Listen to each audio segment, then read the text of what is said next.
Muchas veces podemos tener conductas que queremos modificar, queremos cambiar. La salud mental, la salud espiritual es fundamental para poder cambiar estos hábitos y transformarlos en positivos en nuestra vida. Pero muchas veces tenemos que ir a la raíz de aquello que provoca esa situación, esa conducta o ese hábito que queremos modificar, que queremos mejorar. Todos estamos luchando con ciertos hábitos, con ciertas costumbres, con hábitos de vida, que incluso la palabra de Dios nos menciona que son contraproducentes para nuestra salud espiritual y emocional. ¿De qué forma nosotros podemos primero detectar cuál es la raíz de los problemas y cómo la Biblia nos ayuda a través de los consejos que el mismo Señor Jesús nos dejó a través de parábolas o encuentros que tuvo con ciertas personas en la Biblia? Bueno, ya estamos en el tercer capítulo de Lecciones de la Biblia y por supuesto tú eres nuestro invitado especial, por lo tanto sé muy bienvenidos.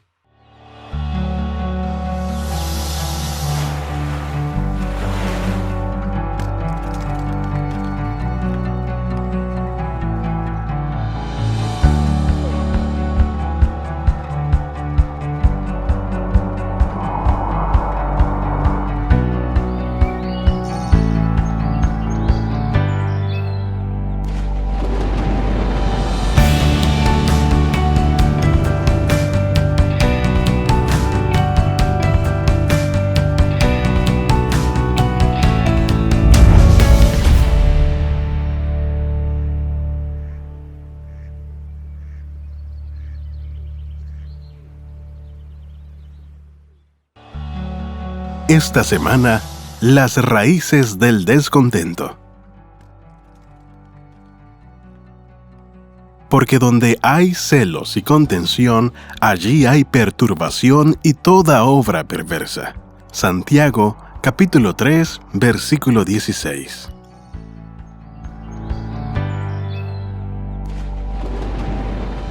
Como siempre queremos darte la bienvenida y agradecerte por estar en compañía de Lecciones de la Biblia aquí en Canal Nuevo Tiempo. Desde donde tú nos estés sintonizando, por favor, haznos saber. Estamos deseosos, como todas las semanas, desde donde nos sintonizan para poder saludarles, para poder orar por ustedes, por supuesto, y de esa forma sentirnos más cercanos.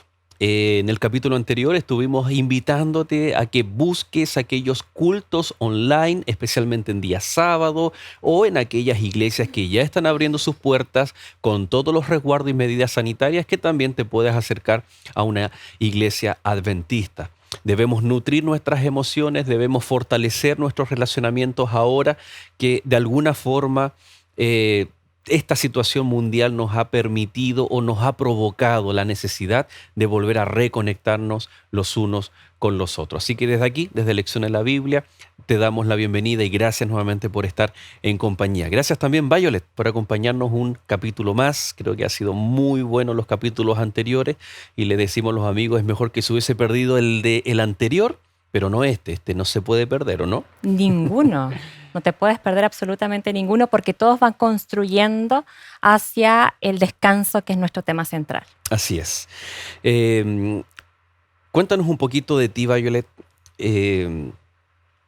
hija de pastor, cuéntanos un poquito de tu familia, cómo ha sido esto de ahora ser psicóloga y de entender un poco la dinámica de lo que involucra aceptar al Señor Jesús, ser un adventista al séptimo día, mirar desde la otra perspectiva, desde la familia pastoral, y como los pastores vamos en diferentes situaciones, realidades, ciudades, cómo eso ayudó también a la formación de lo que tú eres ahora, que eres una psicóloga y también ayuda a la formación de otros psicólogos.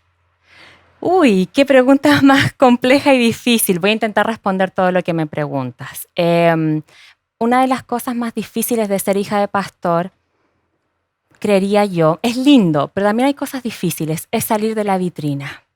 Creo que el ministerio es precioso, ser hija de pastor es una bendición, ser hijo de pastor, pero salir de la vitrina a veces es necesario.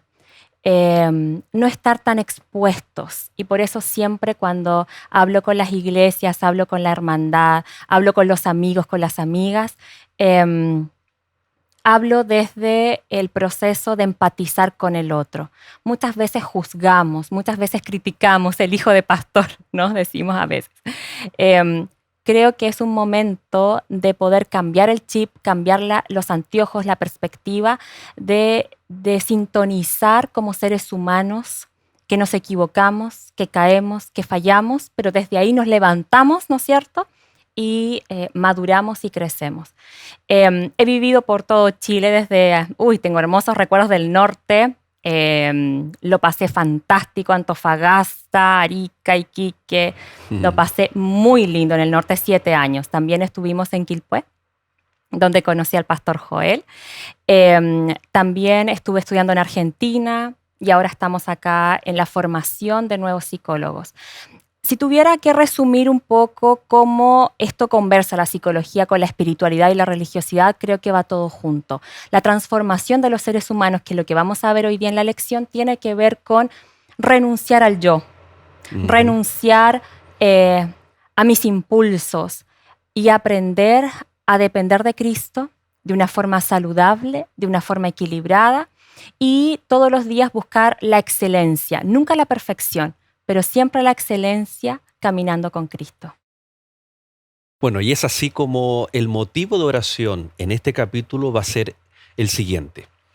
Vamos a hablar acerca de ciertas raíces que provocan ciertas conductas que tal vez no deseamos. Y tal como el apóstol Pablo muchas veces expresamos, ¿no? Lo que quiero hacer no hago y lo que hago es lo que no deseo hacer. Conductas o acciones que tienen sus raíces propias en el ser humano y que estamos luchando todos. Vamos a orar por aquello que estamos luchando, por aquellos cambios que queremos. El primer paso es reconocer. Decirle al Señor, Señor, ayúdame a reconocer aquello que he negado mucho tiempo, pero que tal vez es tiempo de decir sí. Yo tengo esto, carezco de esto y provoca daño a otras personas. Y luego que lo hemos reconocido, poder decirle al Señor, ayúdame para modificar mi conducta y que el Espíritu Santo sea aquel agente transformador que nos pueda ayudar. ¿Te parece? Un tremendo desafío que tenemos en este capítulo, así que te invito a que podamos orar. Querido Dios y Padre nuestro, gracias te damos por la oportunidad no solamente de investigar, de aprender y conversar acerca de tu palabra, sino que nos ayuda, Señor, a recapacitar, a detenernos y poder tomar decisiones, dejando aquellas situaciones complejas que cada uno conoce o que va a descubrir que muchas veces, Señor, provocan situaciones, conductas no deseadas, que tal vez incluso te ofenden y no son dignas, Señor, de un hijo de Dios. Es por eso que estamos clamando en esta hora que nos ayudes a través de la persona maravillosa del Espíritu Santo. Ahora, al abrir tu palabra, rogamos tu dirección en el nombre de Jesús. Amén. Interesante, Violet, las raíces de una planta, de un árbol, cuán importantes son. Muchas veces no se logra dimensionar incluso hasta el tamaño. Podríamos incluso compararlo como un iceberg, ¿no? Se ve solamente lo que está en la superficie y lo que está bajo el agua, en el caso del iceberg, o bajo de la tierra, en el caso de las raíces. Aparentemente nadie las ve, nadie las aprecia por su belleza, no son protagonistas. En la vida del ser humano, lo que vemos son acciones, conductas, hábitos, etc. La pregunta es, ¿qué motiva o qué origina estas conductas y especialmente las que son denunciadas en la Biblia, incluso por Jesús, y que nosotros tal vez las hacemos, las compartimos, son parte de nuestra lucha diaria? ¿Qué origina? ¿Cuáles son las raíces de todas estas conductas, tanto las deseadas como las no deseadas? Ok, psicológicamente hay un autor que habla, Winnicott, habla de que la madre. Si tuviéramos que mirar y observar la raíz profunda, es la madre, la educación y los patrones familiares que se generan. Y fíjate qué interesante lo que plantea la psicología en relación a que el apego, el vínculo, la armonía, la sintonía que tenga la madre con el hijo, y vamos a agregar al papá también, al cuidador, genera emociones para siempre cuando somos adultos. Por ejemplo, lo ideal es que una mamá y un hijo tengan los apegos, los vínculos, el cuidado, la protección. Pero ¿qué pasa si esa mamá tiene estrés, ¿no es cierto?, posparto, si esa mamá falleció, si esa mamá no está en condiciones de cuidar y proteger, porque los padres son garantes de protección, obviamente el desarrollo de ese niño, de esa niña, no va a ser el más funcional. ¿Puede ser adaptativo con ayuda, con apoyo social, con educación? Sí, puede adaptarse, pero necesita otros ingredientes para que este niño pueda tener la fuerza de este árbol que tú mencionas. Por eso es importante, Joel, que nuestros amigos puedan entender la importancia de la familia, con quién nos casamos, con quién formamos una familia, con quién nos ponemos de acuerdo para educar, criar y armar patrones de vínculo y apego amoroso, tierno, como Dios quiere. Cuando vemos la intención de Satanás de destruir al ser humano, tú como psicóloga, ¿cómo ves esta amenaza, este ataque? Tal vez como pastor nosotros podemos mencionar, ¿no? Y lo vemos en capítulos anteriores, en temporada. Nosotros vemos los ataques del enemigo con temas de adoración, cómo ha tergiversado muchas veces incluso la palabra de Dios. Pero en el área psicológica, ¿qué ves tú? ¿Frente a qué no estamos o con qué no estamos enfrentando? Uy, con lo mismo diría yo. Cada vez más vemos la influencia del pecado en la salud mental. Y lastimosamente vemos que la salud mental está siendo trágicamente atacada como una guerra. Hoy en día vemos niños de 6 años, 7 años con trastornos psicóticos, con ideaciones suicidas, cosa que antes eran los 18, 15 años. Estamos siendo sumamente violentados emocionalmente. Por eso es importante la educación, que los padres sepan cómo generar procesos de contención, de apapacho, de abrazarnos, de regularnos, de aprender a amarnos sanamente. ¿Para qué? Para que las influencias del pecado no sean tan fuertes y no generen terremotos emocionales en las familias. Interesante, porque siempre lo aplicamos a un plano bíblico, teológico, pero en el aspecto emocional vemos los ataques, vemos las consecuencias del pecado. Sin duda alguna, podemos y debemos identificar estos factores que originan conductas, que originan acciones. Ahora, el libro de Mateo nos plantea algo muy desafiante para poder explicar, porque estoy recordando otra porción de la Biblia que el Señor dice, mi paz os dejo, mi paz os doy, no como el mundo la da, sino como yo la doy. Ahora, en Mateo capítulo 10, verso 34 dice, no penséis que he venido para traer paz a la tierra, no he venido para traer paz, sino espada. Aquí encontramos una contradicción bíblica porque Jesús dice, mi paz os dejo, mi paz os doy. Pero en Mateo capítulo 10, verso 34 dice, no pensé que he venido para traer paz. ¿A qué se está refiriendo Jesús? ¿Por qué Jesús es causa de controversia? Dice el título aquí, ¿no? Jesús divide y une. Quiero quedarme con el versículo 37, Joel. Dice, el que ama a padre, qué fuerte esto, o madre, más que a mí, Dios es celoso, no es digno de mí, y el que ama a hijo o hija más que a mí, no es digno de mí. Agreguémosle, el que ama más el auto, la tablet, el iPhone, etcétera, no es digno de mí. Dios quiere que nosotros tengamos prioridades, y esta prioridad máxima, el primer lugar, ¿cuál tiene que ser? Dios. Dios. Cuando nosotros caminamos con Dios, tenemos paz en nuestro corazón y nuestras decisiones vamos a tener la certeza que están siendo guiadas por Dios.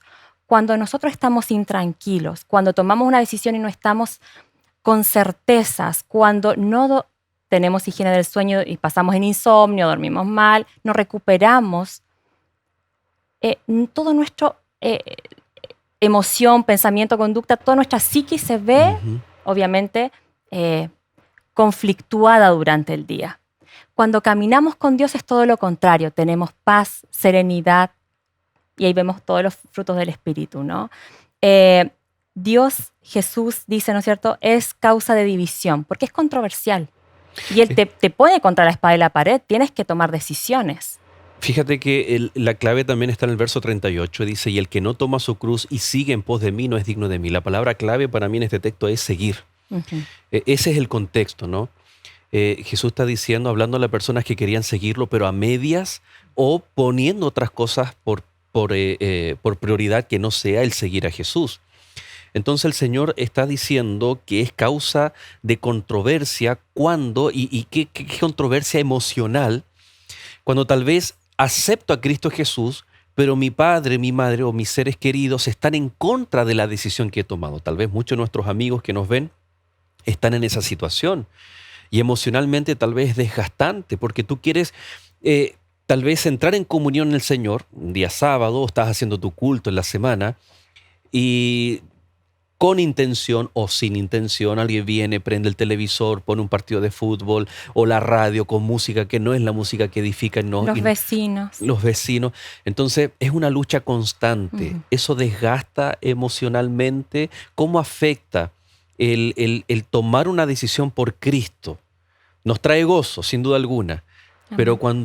cuando causa esta división, ¿cómo abordar emocionalmente esas emociones que son encontradas, ¿no? Sí. Em, Creería que cada persona vive sus procesos de duelo de forma diferente, de forma a veces más difíciles, más traumáticas que otras personas. Probablemente un consejo que le daría a ese amigo, esa amiga que nos está viendo y que está pasando por esta situación es expresarle a la familia sus necesidades. Yo necesito que aprendamos a regularnos y a respetarnos, que este día santo es sagrado y especial para mí.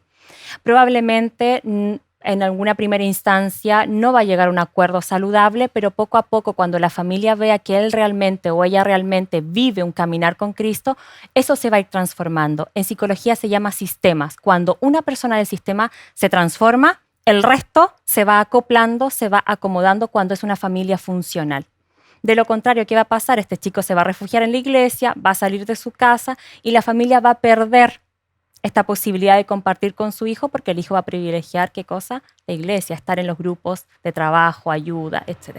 En ningún momento el Señor está diciendo no amen a su padre o madre, Ujú. sino que está diciendo que tiene que existir ese amor, el mandamiento lo dice, pero cuando ese amor está por sobre el amor que debiéramos tener al Señor, ahí estamos complicados. En otro evangelio, en la palabra de Dios, en el Nuevo Testamento, dice, ¿quién no deja a padre y madre? Siguiendo con el énfasis de seguir a Jesús. No es que hay que abandonar a los padres o bien abandonar afectivamente, emocionalmente, sino que se está refiriendo a seguir a Jesús, que no haya nada que nos impida que nos entreguemos por completo a Él.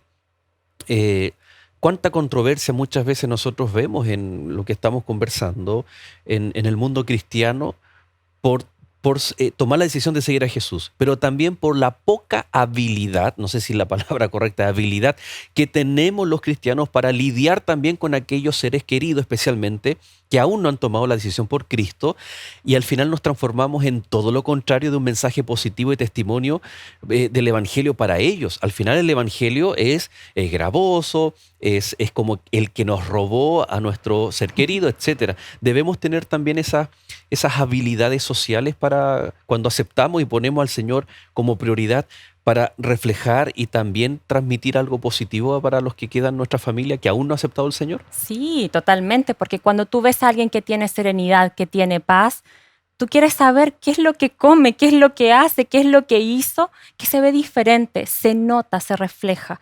Cuando nosotros adoramos a Cristo más que a nuestros padres, más que a los hijos, dice la siguiente parte del versículo, ¿no? Cuando tenemos otras prioridades, se nota también.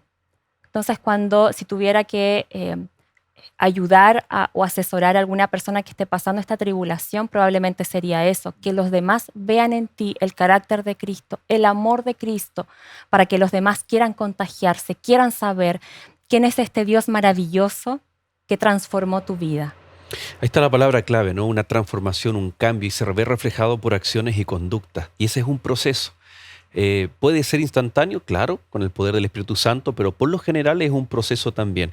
Ahora, antes de irnos al corte, para que no quede la sensación, ¿no? El Señor es bien claro.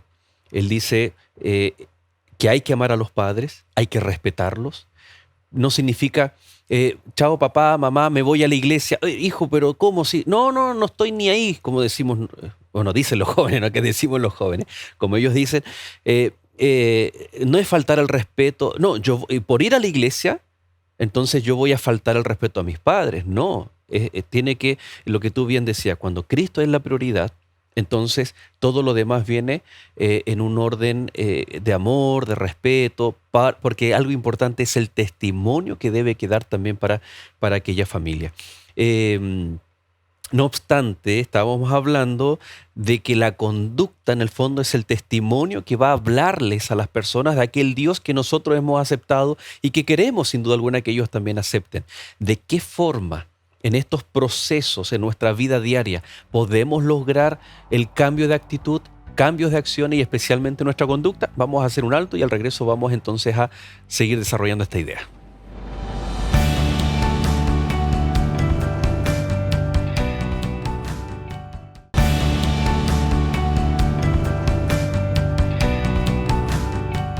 Y ya estamos retomando este capítulo, el tercer capítulo de esta nueva temporada titulada Descansar en Cristo. Este título refleja la temática de cada una de las lecciones. ¿Cómo lograr el descanso en Cristo? Bueno, muchas veces resolviendo ciertas cosas o situaciones que van aflorando en nuestra vida. Y aquellas conductas, por ejemplo, que estamos hablando ahora, tienen sus raíces, ¿no? Las acciones tienen sus raíces. Y aparece también en los proverbios, en Eclesiastés, menciona mucho que aquello que hay en el corazón es lo que se ve también de forma externa. El único que conoce el corazón es el Señor. Por lo tanto, lo que nosotros vemos en las personas son conductas, son acciones que pueden ser positivas, negativas, y eso va a tener también su origen, su raíz.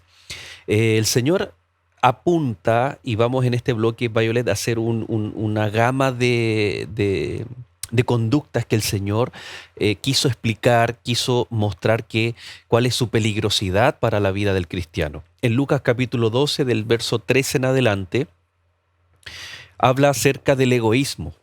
Dice, le dijo uno de la multitud, maestro, di a mi hermano que parta conmigo la herencia. Mas él le dijo, hombre, ¿quién me ha puesto sobre vosotros como juez o partidor? Y le dijo, mirad y guardaos de toda avaricia, porque la vida del hombre no consiste en la abundancia de los bienes que posee. Antes de ir a la parábola, ¿qué te parece estos mensajes de Jesús en el mundo en el cual nosotros estamos viviendo hoy en día? Un mundo lleno de consumismo, de materialismo. De individualismo también. Qué interesante. Me encanta que Cristo siempre plantea preguntas para remover, para transformar. No te dice lo que tienes que hacer. Bueno, en algunos versículos lo vemos, pero siempre plantea la pregunta reflexiva. Qué lindo ejemplo nos da para quienes hacemos docencia y para quienes son padres. Cómo establecer preguntas para que los hijos o los estudiantes o los usuarios, los pacientes, si nos están viendo gente del área de la salud, empiecen a cambiar sus conductas. Si cambiamos las conductas, empezamos a un proceso transformador, un proceso de cambio, pero ese proceso dura tiempo. Perdón, las preguntas nos ayudan a dejar de echarle la culpa al resto y ser responsables de nuestros propios actos, ¿no? Sí. Asumir las consecuencias también de nuestros propios actos, de nuestras propias decisiones. Uh-huh. Cuando somos demasiado impulsivos, no miramos las consecuencias, lo que podría provocar mi acción o lo que digo. A veces la gente llega y suelta y dice cosas y después, claro, ¿cómo recoge todas estas palabras hirientes? Muchas veces Jesús contó parábolas para apuntar a los escribas y fariseos, mas no los apuntó directamente, sino que a través de una parábola para que ellos se dieran cuenta que los protagonistas de la parábola eran ellos mismos, ¿no? O el pueblo judío en general. Por lo tanto, lo que tú mencionas acá, el Señor está mostrando no solamente una tendencia cultural, como podríamos decir nosotros hoy en el siglo XXI, una tendencia materialista, el egoísmo, la avaricia, sino algo propio del ser humano, ¿no? Esto es propio del ser humano y es la raíz para varias conductas que se pueden ver en la sociedad hoy en día. Claro que sí, el consumismo excesivo nos lleva a un planteamiento desde un yo central, desde un egoísmo, desde un individualismo, y dejamos de mirar al resto, dejamos de conectarnos con aquellas personas que necesitan ayuda, que necesitan a lo mejor una palabra, una sonrisa, un alimento. El individualismo no permite que tú veas más allá de ti mismo. Ujú. Cuando empezamos este caminar no nos damos cuenta y de repente estamos envueltos en una especie de conductas que son negativas y que al final obviamente nos van a perjudicar porque nos quedamos solos.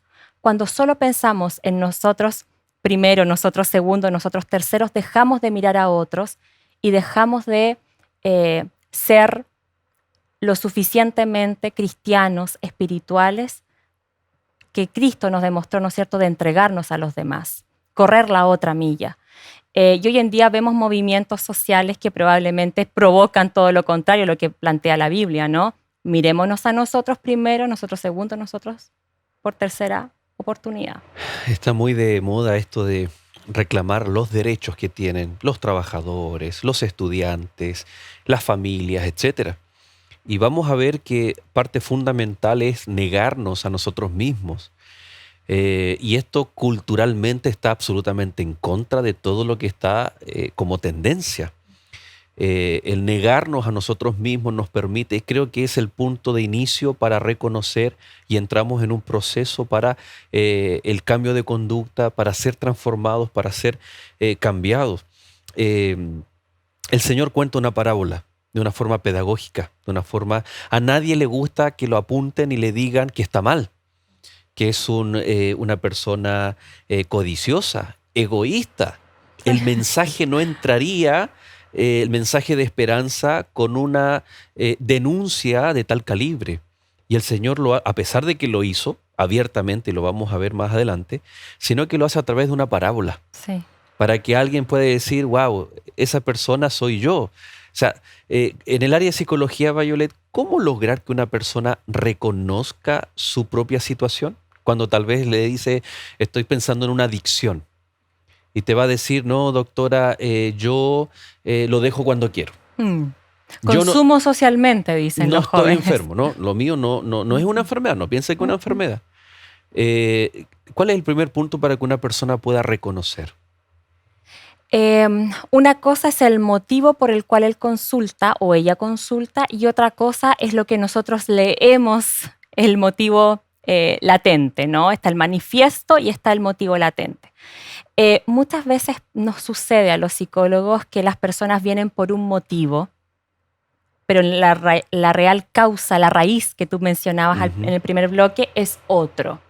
Entonces la idea es cómo abordamos desde preguntas reflexivas que la persona empiece a darse cuenta de este motivo, que es la raíz, la causa de lo que él viene a trabajar.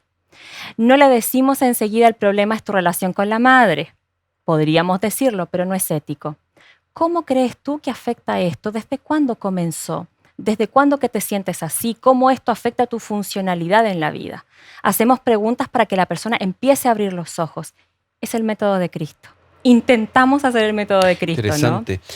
Ahora, ¿qué consejo le damos a un matrimonio que está pasando por un momento difícil? Y el problema es que si le decimos que se hagan preguntas reflexivas, tal vez la tendencia va a ser buscar culpables. Y es intentar buscar, aquí esto es por culpa tuya. Entonces, las preguntas reflexivas nos permiten a nosotros darnos cuenta si realmente nosotros somos los detonadores o los que provocamos tal vez cierta situación, ya sea individual o en el caso del matrimonio, en el caso de la pareja o relación padre-hijos, etc. El Señor entonces quiere provocar esto, que las personas se den cuenta de este mal, de esta raíz que va a provocar ciertas conductas. Y lo hace a través, pedagógicamente, de la parábola. Y dice el verso 16, también les refirió una parábola diciendo, la heredad de un hombre rico había producido mucho. Y él pensaba dentro de sí, diciendo, ¿qué haré porque no tengo dónde guardar mis frutos? Y dijo, esto haré, derribaré mis graneros y los edificaré mayores, y allí guardaré todos mis frutos y mis bienes, y diré a mi alma, alma, muchos bienes tienes guardados para muchos años. Repósate, come, bebe, regocíjate. Pero Dios le dijo, necio, esta noche vienen a pedirte tu alma, y lo que has provisto, ¿de quién será? así es el que hace para sí tesoros y no es rico para con Dios.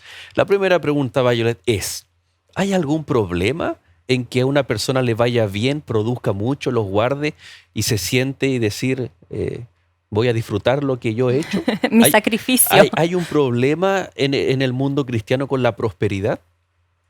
Creería que no es el problema la prosperidad, el problema que pasa con nuestro carácter, qué hacemos con esta prosperidad. Cuando hay gente en nuestra iglesia, nuestros amigos, nuestra comunidad, nuestros vecinos que están sufriendo, ¿de qué nos sirve ser tan prósperos, disfrutar de nuestro sudor, de nuestras lágrimas, si no estamos atentos a los demás, a enseñarles cómo emprender? Tantos emprendimientos nuevos que hay hoy en día, tan interesantes. Nuestros amigos tal vez también están con ganas de tener un nuevo negocio, armar un nuevo entrada para su hogar, cuando las crisis financieras son interesantes, lo que está ocurriendo ahora con la pandemia. Me encanta pensar que el rico insensato cambió, que estas preguntas hicieron una reflexión, quebraron su proceso de acaparar todo y no compartir nada. En la depresión ocurre algo muy interesante. Cuando nosotros compartimos, cuando ayudamos a otras personas, incluso teniendo y sufriendo la depresión, empezamos a ver cosas positivas de la vida. Mira qué interesante. Cuando entregamos, brindamos ayuda, soporte y contención a los demás, el mayor beneficiado, ¿quién es? La persona que está sufriendo. Correcto. La persona que a lo mejor tiene una perspectiva negativa de sí, no tiene ganas de levantarse, no tiene ganas de bañarse, no tiene ganas de nada. No tiene motivación. Está en un proceso anhedónico. ¿Bien? ¿Cuán importante es que ahora nosotros comprendamos que ayudar a otros, el mayor beneficiario somos nosotros? En ningún caso la parábola está diciendo que no existen ricos sabios o prudentes, ¿no? Está tomando el caso el Señor, una ilustración de, como tú bien dices, alguien que no comparte, alguien que sus propios progresos, sus riquezas le ha hecho centrarse en sí mismo. En ningún momento hay aquí de compartir. El mismo caso pasa con el joven rico. El Señor le dice, vende y da todo lo que tiene a los pobres. Vende todo lo que tiene y dalo a los pobres. El problema era que su corazón estaba puesto en lo material y no estaba dispuesto a compartirlo. Aquí vemos, así es el que hace para sí tesoro. Ahí está la clave, ¿no? 21. Y no es rico para con Dios. Es decir, ¿podemos ser ricos? Podemos. No hay problema en buscar la prosperidad, pero debe ser consecuencia de la fidelidad y especialmente de estar consciente, porque otro concepto que llama la atención es de que la vida no está asegurada por los bienes materiales. Es decir, siempre tenemos que ponernos en el caso, ¿y si un día yo he de faltar? ¿Y si un día yo no voy a estar? ¿Dónde está mi corazón? ¿Mis tesoros dónde están? ¿Están en el reino de los cielos? ¿Estoy compartiendo con otras personas? Yo creo que lo que el Señor aquí está apuntando no es contra las riquezas, no es contra la prosperidad, sino contra el egoísmo. Y aquí vemos, ¿no es cierto?, que puede traer conductas que son socialmente incluso muy, muy rechazadas por los pares, por las personas. Así es, cuando entramos en un camino de individualismo, olvidamos la perspectiva y nuestro norte de mirar a Cristo. Gracias a Cristo, gracias a Dios, tengo lo que tengo. Creemos que por nuestros propios esfuerzos y solo por nosotros mismos logramos lo que tenemos, la casa, el auto, los viajes, los doctorados, etc. Le pasó a Nabucodonosor, ¿no? Exacto. Todo esto lo he hecho con mis manos. Exacto. Olvidamos el norte y el centro que es Cristo Jesús. Y cuando agradecemos y entregamos en agradecimiento por todo lo que Dios nos ha dado a otros, el mismo ejemplo del diezmo, ¿no? Reconocemos y valoramos públicamente, nuestro corazón y nuestra perspectiva cambia. Reconocemos que Cristo nos ha dado las fuerzas, la energía, la inteligencia para lograr lo que tenemos. Ahí tú mencionas estos elementos, el diezmo, la administración de nuestro tiempo, los recursos, como elementos de mayordomía que el Señor nos ha dejado, como un cable a tierra, como un antídoto contra la ambición y contra el egoísmo. La parábola termina hablando acerca de tener tesoros en el reino de los cielos. Amén. la diferencia entre lo tangible y lo intangible, porque nuestra cultura nos dice que lo tangible, y es más, mientras más caro, mientras más gigas tenga, mientras más velocidad, mientras más centímetros cúbicos tenga el motor, etcétera, mientras más sea lo tangible, entonces tú eres una persona más próspera o más rica. Pero el Señor termina diciendo, cuidado, no pierdas de vista lo intangible, especialmente el reino de los cielos. En la cultura que vivimos y en la salud emocional, espiritual, cuán importante es conectarnos con lo intangible, conectarnos con la realidad eterna del reino de Dios. Si no nos conectamos con lo intangible, con lo espiritual, empezamos a deprimirnos, empezamos a caer en las redes de la ansiedad, empezamos a caer en la fatiga, en el burnout y en todas las patologías o procesos disfuncionales que empezamos a vivir. Cuando nosotros nos reencontramos, tenemos descanso, nos conectamos con Dios, reconocemos que somos débiles y que tenemos que transformarnos y buscar la excelencia de nuestro carácter constantemente, empezamos un caminar saludable, funcional. En psicología hablamos de salutogénesis. ¿Cómo empezamos a ser resilientes cuando reconocemos nuestras faltas? Y cuando reconocemos nuestras faltas, tenemos que recurrir al jefe. Interesante, Violet, porque lo que provocó en Lucifer el desear ser igual a Dios fue el egoísmo, el orgullo. Y creo que junto con todo el pecado, con la naturaleza pecaminosa, lo que más caracteriza el corazón del ser humano, ¿no? Sí. Vemos de pequeñito, los niños siempre citamos el mismo ejemplo, ¿no? Nadie le enseñó a ser egoísta, pero muchas veces cuando viene el vecinito, su hermano menor, y va a tomar un juguete, aflora aquello que somos, aquella naturaleza que tiene fuertes raíces, grandes raíces en el corazón humano, pero está todo perdido. Podemos contrarrestar el egoísmo, no solamente, como decíamos, el tema material, tiene que ver con nuestro tiempo, el tiempo que dedicamos a Dios para ayudar a otras personas, lo tangible y lo intangible. ¿Hay solución para esto? Podemos buscar tanto del plano terapéutico, pero también en el diario vivir, el contrastar o contrarrestar, este problema del egoísmo. Claro que sí. A lo mejor las personas están asociadas a fundaciones, a lo mejor las personas escucharon alguna vez de algún evento de beneficio y prueben. Creo que cuando nosotros probamos ayudar a otros, vemos las consecuencias y nos ponemos alegres, disfrutamos, nos sentimos plenos.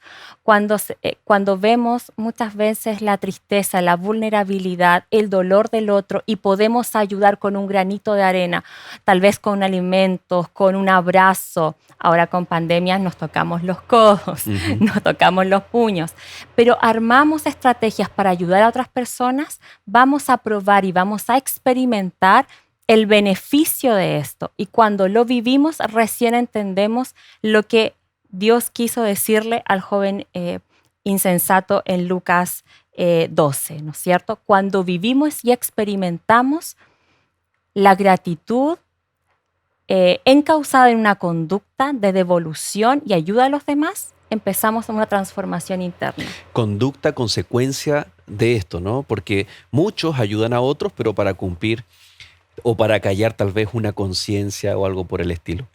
Cuando abrimos la mano para ayudar a otros, esa mano abierta también recibe muchas más bendiciones que una mano cerrada desde el cielo. Vamos a hacer un alto y ya regresamos.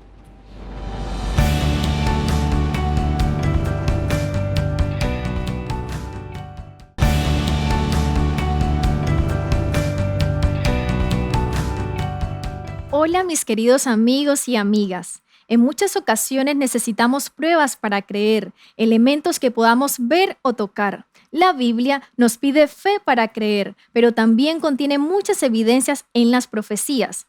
Por eso, los invito a solicitar la revista de estudio Evidencias. Aquí están muchas de las respuestas que necesitas para las grandes preguntas de la historia de la humanidad. ¿Quiénes somos? ¿De dónde venimos? ¿A dónde vamos? Te sorprenderás gratamente. Puedes pedirla totalmente gratis a los números que aparecen en pantalla o a nuestro correo electrónico esperanza@nuevotiempo.org. Que Dios te bendiga.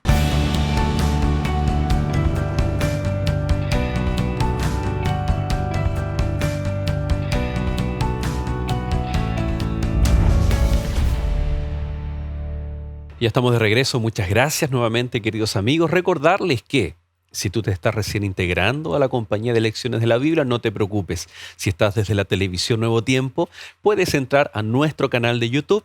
Ahí vas a encontrar todos los capítulos de Lecciones de la Biblia. Puedes retrocederlos, revisarlos, compartir también con tus amigos, con la familia, para que juntos podamos estar estudiando, conversando estos interesantes temas titulados Descansar en Cristo en esta nueva temporada. La motivación, Violet, de ayudar a otros también es muy importante. No es solamente el acto. Estamos hablando de que cuando tenemos un acto hay una motivación o un origen, una raíz. Porque muchas personas tal vez pueden ayudar a otros, pero buscando patrocinio, buscando, conversábamos, por ejemplo, no sé si en todos los países, pero tú puedes usar parte de los impuestos que devuelves al fisco, al Estado, como ayuda social. Entonces, en el fondo, estás haciendo algo que no necesariamente es el ADN o la esencia, ya sea de la institución o ya sea de la persona individual o dueña de un negocio, una empresa, etcétera. Cuán importante es darnos cuenta entonces de las motivaciones que hay detrás de cada acción. Muchas veces actuamos como, no lo quiero decir, va a sonar feo, pero igual lo voy a decir. A ver. Actuamos como animalitos A ver. y no consideramos las motivaciones que origina, qué hay en el corazón que está motivando, esas raíces de los árboles. De pronto nace algo que es pequeñito y si lo dejamos, si no actuamos, va a ir creciendo, se va a transformar en un gran árbol, con un gran tronco, con raíces, que cuando nos demos cuenta tal vez y queramos cambiar esa actitud, vamos a estar en serios problemas y tal vez requerir ayuda profesional. Sí. La motivación es el motor de nuestras conductas. Podemos transformar las conductas desde la motivación o al revés. Transformando las conductas cambiamos la motivación. Es como un ciclo que no acaba. Pero mira qué importante lo que tú reflexionas. Muchas veces yo creo que estamos en una sociedad que está mirando las motivaciones, las intenciones. Si esta persona me quiere ayudar, ¿por qué me quiere ayudar? Siempre está eso de sospechar, ¿no? Sí, y por ahí a lo mejor hemos caído en las redes de la paranoia, ¿no? Sospechamos de todo. Claro. Esto no viene a gratis, ¿no? ¿Qué quiere a cambio? Si bien es cierto, es interesante preguntarse, ¿no es cierto?, qué es lo que hay detrás de cada conducta. Tampoco podemos estar todo el tiempo pensando en malas intenciones o en algo negativo. Porque ahí caemos también en las redes, ¿no es cierto?, del pecado y de las emociones negativas y no aprendemos a agradecer y disfrutar un buen acto que es sincero, honesto, tal vez de las personas que realmente en un corazón bondadoso, tierno, quieren ayudar a otros. Si tuviéramos más comunidades que nos ayudáramos entre todos, atendiéramos a nuestras necesidades, creería que iríamos en un camino saludable de sanación y de terapia. De terapia en el sentido de que al pertenecer a un grupo comunitario que nos ayudamos entre todos, como es la iglesia probablemente, empezamos a despegarnos del egoísmo, a despegarnos del individualismo, que es una naturaleza propia. En psicología hablamos del ello, del superyo y del yo. ¿Okay? El ello como aquel constructo en el cual la persona se guía por los impulsos, por los deseos, por el placer propio individual. Y por otro lado encontramos el superyo, que es una estructura que es aprendida desde la educación, desde los padres, desde la identificación con nuestros progenitores o con quien nos cuida. Y entonces estas dos estructuras son contrapartes. ¿Okay? ¿Qué pasa? ¿Cómo regulamos estas estructuras psíquicas que habla el psicoanálisis? Con un puente que se llama el yo. ¿Cómo hacemos que esto tenga un equilibrio? Mientras más relaciones familiares saludables tengamos, mejor es este puente que permite el equilibrio. Hoy vemos jóvenes que se van a las drogas, que no son respetuosos de las normas sociales, donde el ello prima, donde la satisfacción y la inmediatez, el individualismo, el yo primero, yo segundo, yo después, es la prioridad. Ahí tenemos, ¿no es cierto?, la evidencia pura de que hoy estamos en una sociedad que está muy regulada hacia el ello, hacia lo impulsivo. Llevándolo al aspecto más bíblico y reconciliándonos con la Biblia, y es que es nuestro centro hoy día. La Biblia nos invita a ser obedientes, a ser equilibrados, a ayudar a los demás en la medida que podemos, porque está el otro aspecto, Joel, las personas que ayudan demasiado y que se olvidan de sí, que se enfocan en los demás, en el servicio totalmente, se entregan en el servicio y se olvidan de sí. Y me he encontrado con muchas mamitas que trabajan en casa, porque las mamitas trabajan mucho en casa, Así es. que dicen, muchas veces no tengo tiempo para mí. Y tú que mencionas en el análisis estos equilibrios del yo, ¿a qué se refiere la Biblia cuando dice que debemos negarnos a nosotros mismos? Negar nuestros impulsos. Muchas veces me he encontrado con personas que expresan sus emociones a los demás sin importarles cómo el otro las va a recibir. Y a veces nos pasa a nosotros también, que en nuestra inmadurez llegamos y largamos y no procesamos lo que decimos, cómo lo decimos, porque somos un volcán lleno de emociones y explotamos de la peor manera. Cuando la Biblia nos dice renunciar al yo, significa renunciar a nuestros impulsos y ser agentes mediadores entre las emociones y los procesos cognitivos, entre los procesos de pensar, nuestro lóbulo frontal. ¿Cómo logramos estos procesos mediadores? Es el gran desafío para los psicólogos. Yo creo que el apóstol Pedro era el que más representa esta impulsividad, ¿no? No solamente en sus actos, sino en su forma de pensar. Le dice al Señor, Señor, yo iré contigo hasta la muerte, y después lo termina negando. O cuando saca la espada y le corta la oreja al soldado del sacerdote. Pero claramente se refiere a la raíz del problema, ¿no? No es simplemente seguir a Jesús dándole la prioridad, como ya mencionamos al comienzo, sino tiene que ver también con cuáles son mis necesidades y dejárselas en las manos del Señor. Él es capaz de suplir nuestras necesidades, pero tampoco estamos hablando de negarnos a nosotros mismos descuidando nuestro, valga la redundancia, nuestro autocuidado. No es que nuestra vida queda en las manos de Dios y nosotros, bueno, quedamos a la deriva. Está hablando, como tú bien mencionabas, los impulsos. Cuando hablamos de cómo la sociedad hoy en día se está rigiendo, es vivir de acuerdo a la palabra de Dios, a la voluntad de Dios, cosa que no todos están dispuestos a hacer por cómo se está viviendo hoy en día en la sociedad, en la cultura. Sí, estamos inmersos en un mundo en el que se privilegia el éxito, la juventud, la belleza, lo superficial, las adquisiciones, etc. Y la Biblia nos presenta otro escenario, nos presenta un escenario de obediencia, de humildad, de abnegación, de dedicación, de voluntariado, de servicio a los demás. Todo lo contrario a lo que el mundo hoy día nos propone y nos vende.